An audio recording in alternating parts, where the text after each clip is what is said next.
Imagine you're standing in a small concrete room. It's a Saturday morning, April 13th, 2013. You're a prison guard in Secadan, one of the toughest, most secure prisons in all of France. You feel safe because you know that nobody leaves this place unless a judge says so. It's a boring, quiet morning. And then, the world explodes. The steel door in front of you, a door designed to withstand a riot and weighing hundreds of pounds, doesn't just open, it disintegrates. It was just blown up with dynamite. A ball of fire rips it from its hinges. You are on the ground, coughing, trying to understand if you're still alive, and through the black smoke, a man walks out. He isn't running. He isn't screaming. He's calm. He's wearing a visitor's badge, and he's holding a pistol. He looks down at you and smiles. He says, "I'm leaving, and you're coming with me." This is not a scene from a movie. This is real life. And the man in the smoke is Redouane Faïd. Over the next 15 minutes, this man is gonna do the impossible. He isn't just gonna escape, he's gonna blast his way through 5 armored steel doors, one by one. He's gonna turn a maximum security prison into a pile of rubble.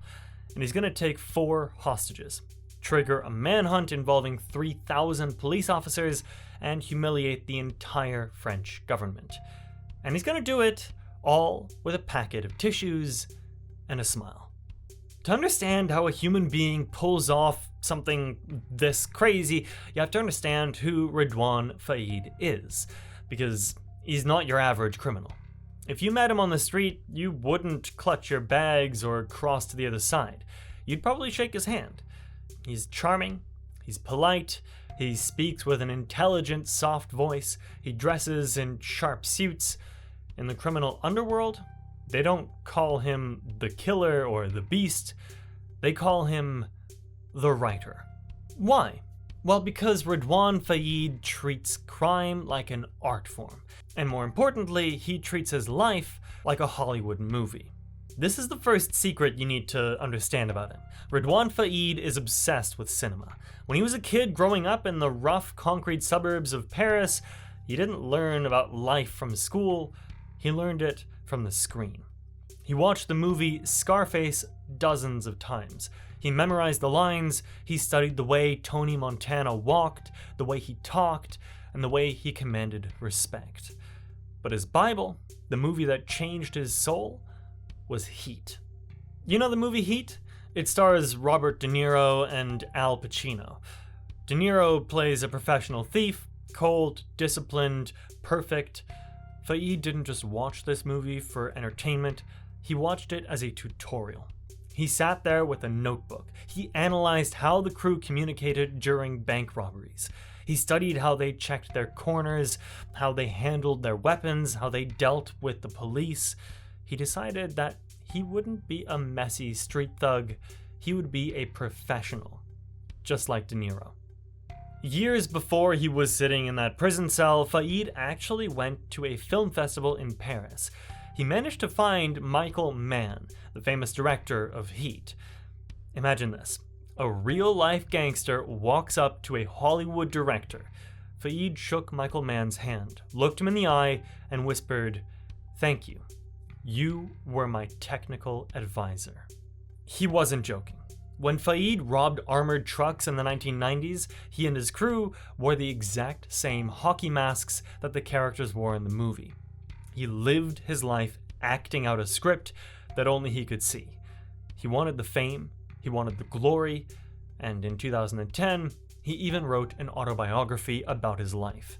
He went on national television in France. He sat on talk shows, looking handsome and relaxed, and told the world, "I am retired. I am done with crime. I have closed that door." The audience clapped. They loved him. He was the gentleman robber. But it was all a lie. The movie wasn't over. It was just the intermission. While he was signing books and smiling for the cameras, police suspected he was masterminding robberies in the background. Then, the story took a dark turn. During a botched robbery, a young policewoman named Aurélie Fouquet was shot and killed. She was 26 years old. She had a little boy. The public stopped seeing Faid as a cool movie character, and they saw him as a cop killer. He was arrested and thrown into Sekedan prison. Now, Sekedan isn't a normal jail. It's a fortress. It's designed for the most dangerous men in Europe. It's a maze of electronic locks, sensors, and armed guards. For any normal person, being sent to Sekedan is the end of the line. It means you are never getting out. You're gonna rot in a concrete box until you're an old man. But Redwan Faid does not accept bad endings. He sat in his cell 23 hours a day, staring at the walls. He wasn't depressed, though. He was planning. He knew that every fortress has a crack. Every system has a flaw. He just had to find it. He realized that the prison had a rhythm. There were shift changes, there were routines, and there was one specific time, when the security was just a little bit different. Saturday morning visits. He knew that he couldn't dig a tunnel. The floor was too thick. He knew that he couldn't climb the walls. The fences were just too high. So he decided to do something that nobody would expect. He decided to walk right out the front door. The only problem was that between him and the front door, there were 5 layers of blast-proof steel. So he needed a key, but not like a metal key. He needed a key made of fire. Now, it's 8 a.m. on the morning of the escape. Faid is in the visitation room. He's meeting with his brother. It looks like a normal family visit. They're talking, they're leaning in close. The guards are watching, but they aren't listening to every word. They don't see the tension in Faid's jaw. They don't see the sweat on his palms. And they definitely don't see the package. To this day, the police are not 100% sure how the explosives got inside. Some say they were passed during a handshake, some say they were hidden in the lining of a bag. But the most incredible detail, the meat of this story, is where the explosives were hidden. Faid had small amounts of plastic explosives, soft, moldable, deadly clay, hidden inside packets of tissues. Tissues. The kind you use to blow your nose. It was the perfect Trojan horse. Who checks a pack of tissues? It looks innocent. It feels soft. But inside that paper wrapping was enough power to tear a building apart. At 8:30 a.m., the visit ends. The guards call time. Most prisoners stand up, shuffle their feet, and walk back to their cages. They accept their fate. But Faid stands up and reaches into his bag. He doesn't pull out a book, he pulls out a Beretta pistol. The room goes deadly silent. The guards freeze. They can't process what they're seeing. How did a gun get in here? Before they can reach for their alarms, Faid is moving. He grabs the nearest warden, he grabs 3 more, he herds them together like cattle. Now, just listen to what he does next. This is crucial. A desperate man would start shooting. A crazy man would kill a hostage to prove a point, but Faid is playing a role. He is the gentleman. He looks at the terrified guards, men who are trembling, men who are thinking about their wives and children, and he speaks to them calmly. He says, "I don't want to kill you. I just want to leave.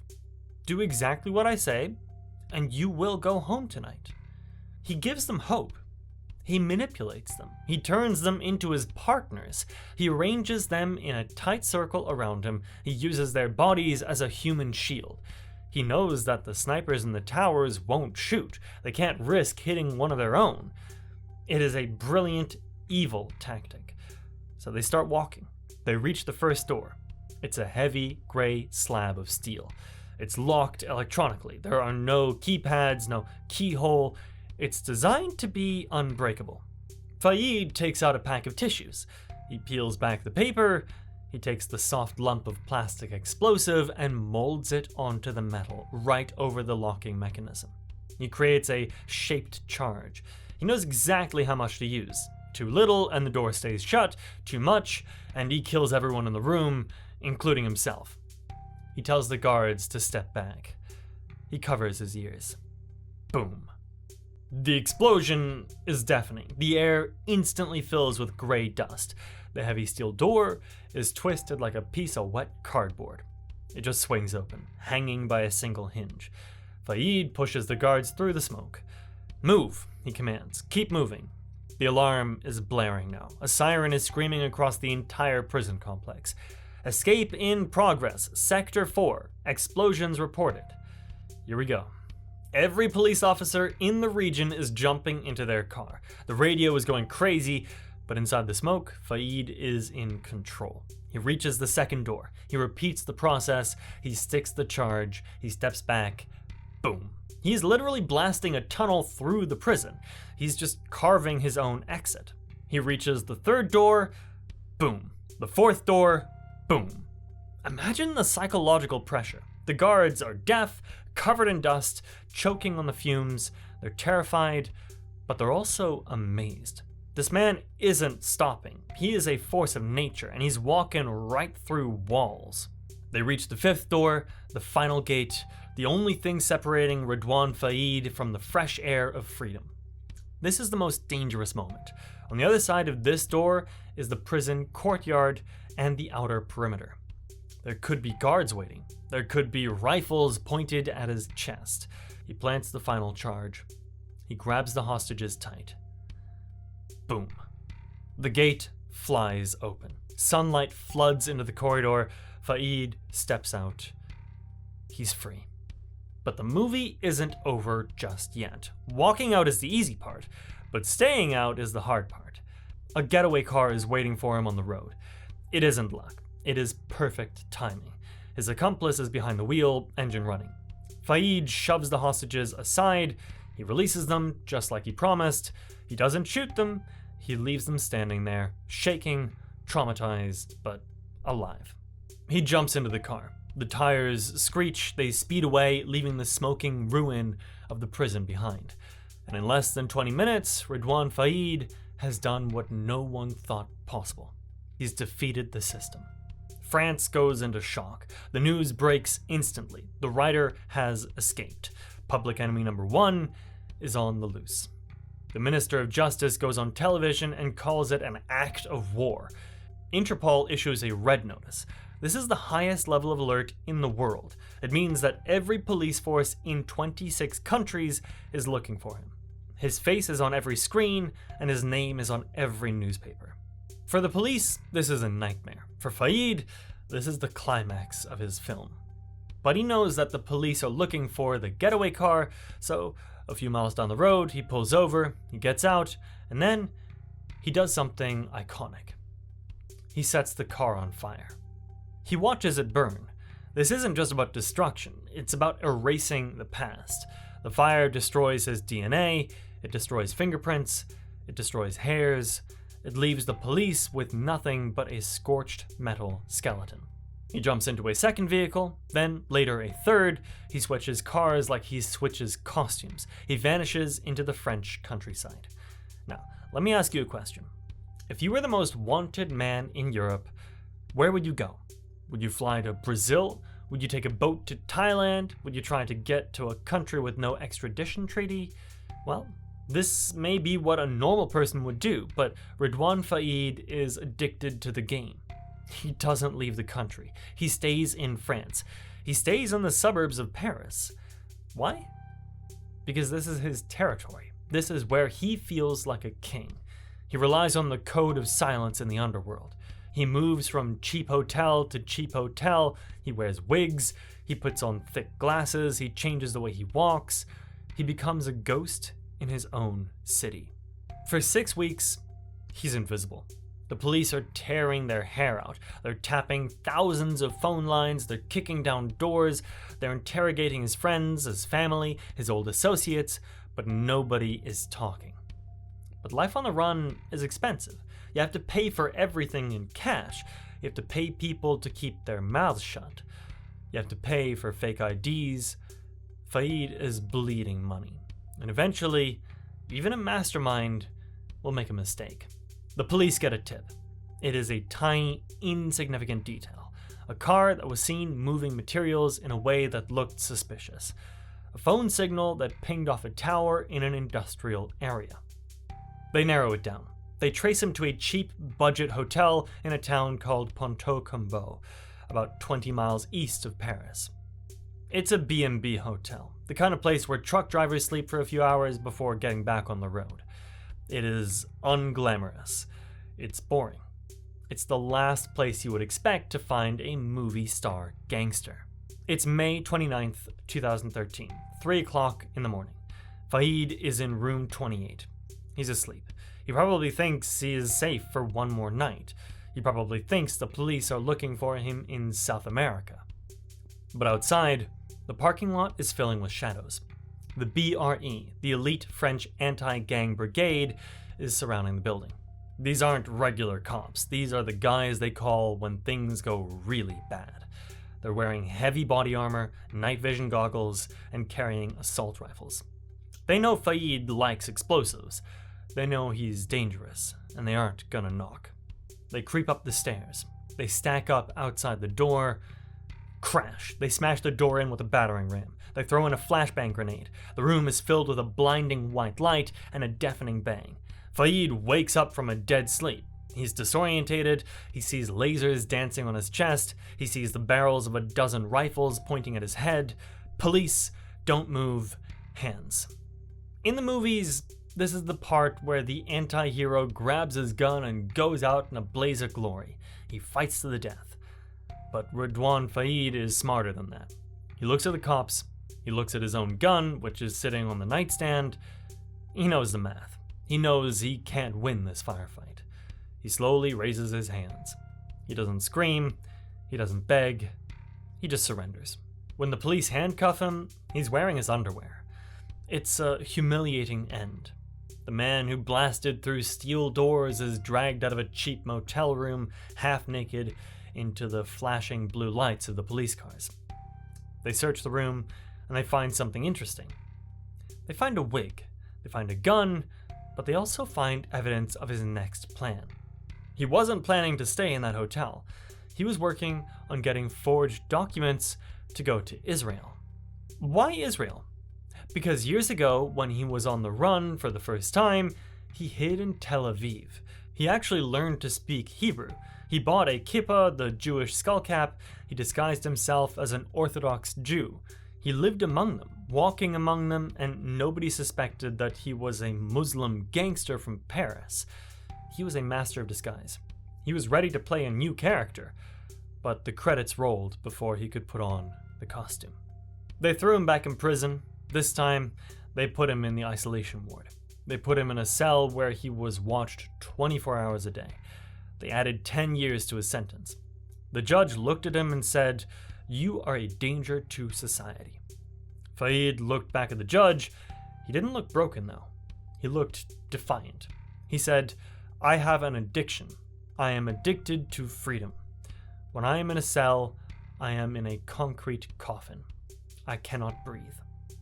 Most people thought that was the end of the story. They thought Redouane Fahid would die in prison. They thought the system had finally beaten him. But they were wrong. You see, for Redouane Fahid, prison isn't a cage, it's just a waiting room. It's just a place to write the next script. 5 years later, in 2018, he was in a different prison, an even more secure prison, and he realized that he couldn't use explosives again. The guards were watching for tissues, and the doors were too thick. So, he looked up.